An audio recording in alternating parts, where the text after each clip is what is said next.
நண்பர்களே, welcome back to நம்ம சொர்க்க பூமி சேனல். நாம் இன்றைக்கி எங்கே வந்திருக்கோம்னா, இங்கே காட்டை சுற்றி பார்க்க வந்திருக்கிறோம். இது வரைக்கும் எங்கள் சேனலை சப்ஸ்கிரைப் பண்ணாதவங்க மறக்காமல் சப்ஸ்கிரைப் பண்ணுங்கள், பெல் பட்டனை தட்டுங்க. வாங்க காட்டுக்குள்ளே போகலாம். நாம் இன்றைக்கி நம்ம காட்டில் என்னென்ன போட்டிருக்கோன்னு பார்த்தீங்கன்னா, மெயினாக தென்னை மரம் அதிகமாக இருக்குது. ரெண்டாவது சோள நாற்று ஆட்டுக்கு, அகத்திக்கொலை, அப்புறம் பார்த்தீங்கன்னா சின்ன சின்ன கொய்யா மரம், மாங்காய் மரம், ஒரு சப்போட்டா மரம், வாழைக்கன்று, நெல்லிக்காய் மரம் எல்லாமே நம்ம காட்டில் இருக்குது. வாங்க எல்லாத்தையுமே ஒருக்கா நம்ம சுற்றி பார்க்கலாம். நாம் இப்போது ஃபஸ்ட்டு தென்னை மரத்தை பற்றி பார்க்கலாம். தென்னை மரத்துக்கு நாங்கள் தனியாக தென்னங்கன்று வாங்கி எங்கள் காட்டில் வைக்க மாட்டோம். எங்கள் மரத்தில் உள்ள காயவே நாங்கள் இப்படி பதியம் போட்டு அது இப்படி கொஞ்சம் கொஞ்சமாக வளர்ந்து இந்த லெவலுக்கு வந்து இன்னும் 4-5 அடி உயரம் வந்து அதுக்கப்புறம் நாங்கள் அதை 2லேருந்து 3 அடி வரைக்கும் நாங்கள் குழி தோண்டி நாங்கள் தென்னங்கன்னாக வைப்போம். தென்னங்கன்னை பதியம் போட்டு ஒரு இடத்துல நாங்கள் வச்சுருக்கோம். அதை எப்படி இருக்குன்னு வாங்க பார்க்கலாம்.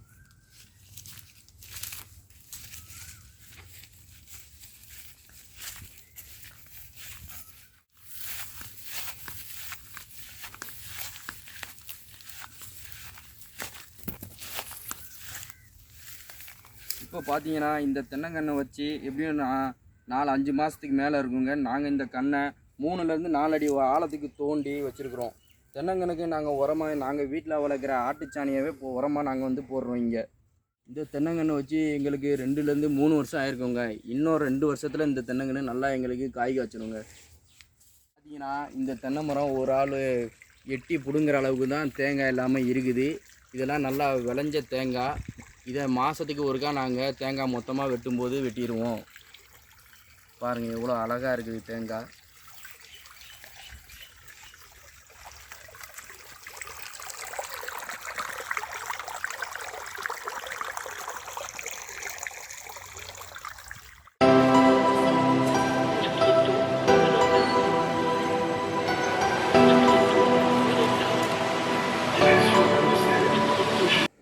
அடுத்து நாம் வாழை மரத்தை பற்றி பார்க்கலாம் வாங்க.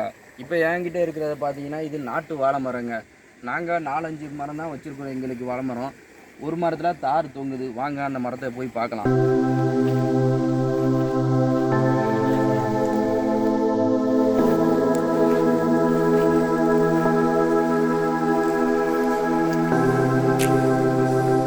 நாட்டு வாழைத்தாருங்க. ஏன் நாங்கள் ஒரு கம்பு வச்சு இதுக்கு முட்டு கொடுத்துருக்கோன்னா, தாரோட வெயிட்டுக்காக மரம் கீழே சாஞ்சிடக்கூடாதுங்கிறதுக்காண்டி ஒரு கம்பை வச்சு முட்டு கொடுத்துருக்குங்க. இந்த மரம் யார் வச்சான்னு பார்த்தீங்கன்னா எங்களோட அப்பாவோட அப்பா, அதாவது எங்கள் வளர்த்தப்பா வச்ச மரங்க இந்த மரம்.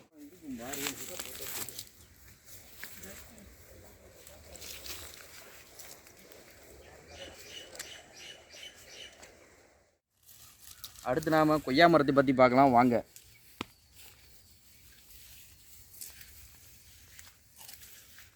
நாங்கள் கொய்யா மரம் ஒரு 4-5 மரம் தாங்க வச்சுருக்குறோம். இப்போ பார்த்தீங்கன்னா இந்த கொய்யா மரத்தை எல்லாமே பிஞ்சு தான் இருக்குது.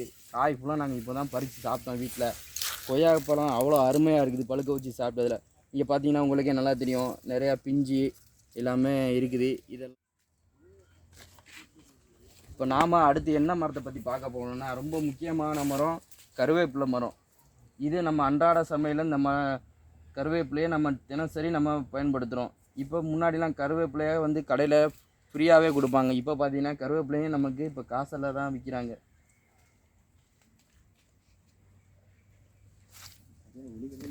நம்ம பார்த்தீங்கன்னா சீத்தாப்பழ மரத்தை பற்றி பார்க்கலாம். எங்கள் காட்டில் ஒரே ஒரு மரம் தான் இருக்குது சீத்தாப்பழ மரம். காயும் பார்த்தீங்கன்னா ரொம்ப இல்லை, ஓரளவு எங்களுக்கு சாப்பிட்ற அளவுக்கு கிடைக்கிது. சுவையும் அருமையாக இருக்குது. இது பார்த்தீங்கன்னா 2 பிஞ்சாக தான் இருக்குது. இது இன்னும் ஒரு வாரத்தில் பழுத்துருன்னு நினைக்கிறேன். பார்ப்போம் எப்படின்னு. அடுத்து நாம் பப்பாளி மரத்தை பற்றி பார்க்கலாம். இந்த பப்பாளி மரத்தில் காயை ஃபுல்லாக நாங்கள் பிடுங்கிட்டோம். ஆனாலும் சின்னதாக ஒரே ஒரு பழம் மட்டும் இருக்குது. நல்லா பழுத்து இருக்குது. மரத்துலேயே பழுத்ததுனால சுவையும் அருமையாக இருக்கும். இப்போ இந்த பழத்தை நம்ம பிடுங்கலாம். பாருங்கள் மரத்துலேயே பழுத்தது எப்படி இருக்குதுன்னு. இதை பார்க்கவே அவ்வளோ அருமையாக இருக்குது. சாப்பிட இதை நம்ம சாப்பிட்லாம்.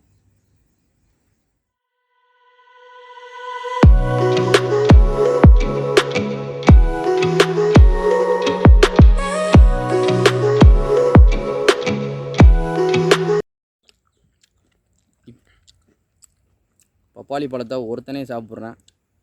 டேஸ்ட் எப்படி மாப்பிள்ள இருக்குது? அருமையாக இருக்குப்பா. வாங்க அடுத்து நாம் மாமரத்தை பற்றி பார்க்கலாம். எங்கள் காட்டில் 3 வகையான மாமரம் இருக்குது. என்னென்னு பார்த்தீங்கன்னா பனசா, சப்போட்டா, அப்புறம் பார்த்தீங்கன்னா பஞ்சவர்ணம். 3 மாம்பழம் இருக்குது எங்கிட்ட. இது பார்த்தீங்கன்னா பொனாசா மரம். மாம்பழத்திலே இருக்கிறதுல இதுதான் ரொம்ப சுவையான மாமரம். அவ்வளோ டேஸ்ட் அருமையாக இருக்கும். பொனாசா மாம்பழம் தேன் மாதிரி இருக்கும் நம்ம சாப்பிட்றதுக்கு. இது அடுத்த வருஷம் எங்களுக்கு காய் காய்ச்சிடும் இந்த மாமரம். இது பார்த்திங்கன்னா நம்ம சப்போட்டா மரத்தை பார்க்கலாம்.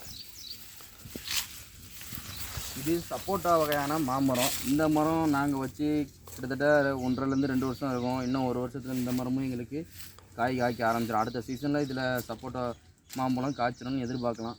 வாங்க அடுத்த மரத்தை நாம் பார்க்க போகிறது பஞ்சவர்ண மரம். இந்த மரம் எங்கள் பெரியப்பா வச்ச மரம். அவருக்கு ஆல்ரெடி இதில் காய் காய்க்க ஆரம்பிச்சிருச்சு.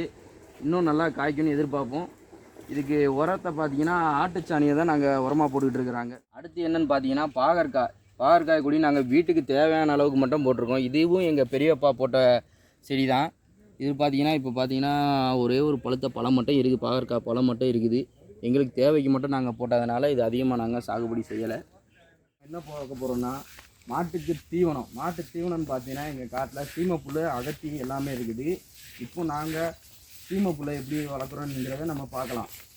இருந்து உங்களுக்கு பார்த்தாலே தெரியும். சீமைப்புல் நல்லா ஒரு ஆள் உயரத்துக்கு மேலே வளர்ந்துருக்குன்னு நல்லா தெரியும். இதை நாங்கள் மாட்டுக்கு மொத்தமாக பேசிவிடுறோம். மொத்தமாக எப்படின்னா இது ஒரு பாத்தி சேர்ந்து இவ்வளோ ரூபான்னு சொல்லி கேட்குறவங்களும் நாங்கள் பேசி விட்ருவோம். அவங்க அறுத்துக்கிட்டே இருப்பாங்க. அந்த பக்கம் அறுத்துகிட்டே போக இந்த பக்கம் வந்து வளர்ந்துக்கிட்டே வரும். இப்போ நாங்கள் தண்ணி பாய்ச்சிருக்கிறோம், பார்த்துக்கோங்க நல்லா.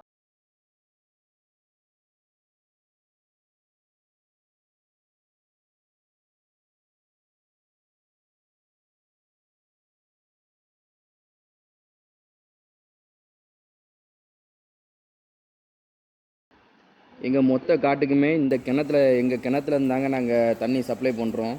இப்போ பார்த்தீங்கன்னா அந்த மூலையில் ஒரு தண்ணி கசிவு இருக்குது பார்த்தீங்களா, அது என்னென்னு பார்த்தீங்கன்னா நாங்கள் அந்த மூலையில் போர் போட்டிருக்கோம். அதனால் அந்த இடத்துல எப்போதுமே தண்ணி கசிவு இருந்துக்கிட்டே இருக்குங்க. அவ்வளோதாங்க, எங்கள் காடை சுற்றி பார்த்தாச்சு. எங்கள் காடை மொத்தமாக எடுத்துக்கிட்டால் ஒரு 2.5 3 ஏக்கருக்குள்ளே இருக்குங்க. இந்த காடு எங்கள் ஐயப்பா ஃபஸ்ட்டு பராமரிச்சுக்கிட்டு இருந்தார். இப்போ எங்கள் ஐயப்பா இல்லை. அதனால் இப்போ எங்கள் அப்பா, எங்கள் பெரியப்பா பராமரிச்சுக்கிட்டு இருக்கிறாங்க. எங்கள் பெரியப்பாவுக்கு எங்கள் அப்பாவுக்கு அடுத்து நாங்கள், எங்கள் அண்ணன் எல்லோரும் நாங்கள் எங்கள் காட்டை பராமரிப்போம். நாங்கள் விவசாயம் செய்கிறதுல தான் எங்களுக்கும் ஆர்வம் அதிகமாக இருக்குது. நண்பர்களே, இது வரைக்கும் பொறுமையாக எங்கள் வீடியோவில் எங்கள் கூட பயணித்ததுக்கு ரொம்ப நன்றி. இந்த வீடியோ உங்களுக்கு பிடிச்சிருந்தால் லைக் பண்ணுங்கள், ஷேர் பண்ணுங்கள், கமெண்ட் பண்ணுங்கள். மறக்காமல் எங்கள் சேனலை சப்ஸ்கிரைப் பண்ணுங்கள், பெல் பட்டனை தட்டுங்க. நன்றி, வணக்கம்.